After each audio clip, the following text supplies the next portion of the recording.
Serba-serbi Tionghoa di 38 provinsi di Indonesia. Bagian 2. Riau, Provinsi Riau dengan ibu kotanya Pekanbaru.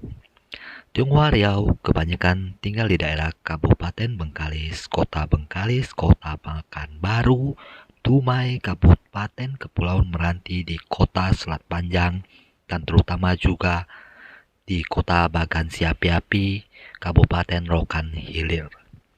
Tionghoa Riau kebanyakan berasal dari subetnis Han, Hokkien, dan Teochew.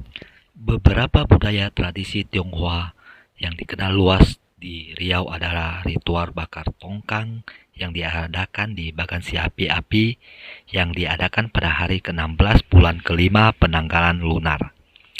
Nama Bagan Siapi-Api sendiri diambil dari banyaknya kunang-kunang di atas bagan tempat penampungan ikan di zaman dulu yang menjadi petunjuk arah bagi pendatang Tionghoa pada masa itu, yang kebanyakan bermarga Ang atau Hong.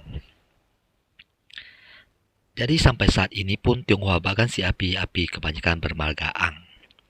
Budaya tradisi selanjutnya Tionghoa Riau yang dikenal luas adalah tradisi festival perang air atau Cian Cui yang diadakan Tionghoa Selat Panjang, Kabupaten Meranti, setiap hari ke-6 Tahun Baru Imlek. Festival Cian Cui sangat menarik, sangat meriah, dan menarik banyak wisatawan. Seperti halnya Tionghoa Kepulauan Riau. Tionghoa Riau juga memiliki kemampuan bahasa Mandarin yang sangat bagus. Beberapa tokoh Tionghoa asal Riau adalah Tan Kim Teng, pejuang kemerdekaan dari etnis Tionghoa yang berasal dari Riau. Lalu ada Stephen Sanjaya, Ketua Paguyuban Sosial Marga Tionghoa Indonesia. Keduanya adalah dua dari sekian banyak tokoh Tionghoa di Riau. Dalam hal kuliner, beberapa kuliner ini merupakan warisan kuliner Tionghoa di Riau. Mie sagu, laksa kuah, gulai belacan, kek durian, mie Hokkien, cencalok, sambal lingkong, gulai udang galak, kue sagu, kue tiao bagan, wantan mie, kemi, dan kari peng. Beberapa hal menarik dari Tionghoa Riau dan Tionghoa Kepulauan Riau adalah banyaknya Tionghoa Riau dan Tionghoa Kepulauan Riau yang berprofesi sebagai translator atau penerjemah terutama di perusahaan-perusahaan Tiongkok, misalnya di tambang nikel di Morowali dan di Halmahera Tengah. Tionghoa Riau juga terdiri dari berbagai agama, meskipun yang dominan beragama Konghucu dan Buddha, namun tidak sedikit pula yang beragama Kristen, Katolik, dan Islam. Salah satu ustadz yang cukup terkenal yakni Koko Lim adalah berasal dari Riau. Selanjutnya nomor 5. Tionghoa Sumatera Utara atau biasa dipanggil Tionghoa Medan. Tionghoa Medan terkenal pemberani dan pandai berbisnis, meskipun kerap dikatakan agak licik. Di Sumatera Utara, orang Tionghoa kebanyakan tinggal di kota Medan. Bahkan sekitar 10%-an penduduk kota Medan berasal dari etnis Tionghoa. Kota Medan sendiri merupakan kota keempat terbesar di Indonesia dan kota terbesar di Sumatera. Sumatera Utara pada umumnya dan kota Medan pada khususnya melahirkan banyak tokoh-tokoh Tionghoa. Di antaranya ada Anton Medan, seorang ustadz tokoh agama terkemuka, Wang Chung Seng Tarigang, politisi yang menjabat ketua DPRD Medan periode 2024-2029, Profesor Hembing Wijayakusuma, ahli pengobatan tradisional, Stella Christie, wakil Menteri Pendidikan Tinggi, Sains dan Teknologi, Chong Afi, seorang pengusaha dan filantropis yang membangun kota Medan, dan banyak lagi.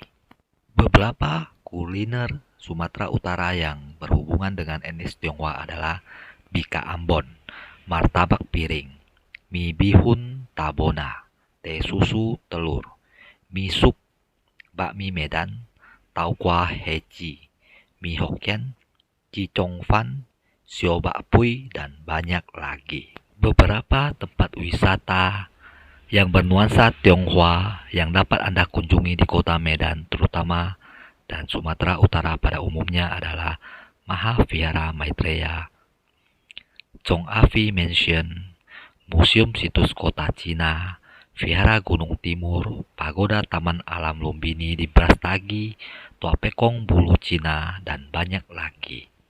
Tionghoa Sumatera Utara mayoritas berasal dari subetnis Han Hokkien, namun ada juga orang-orang Teochew, Hakka, dan Kwantung.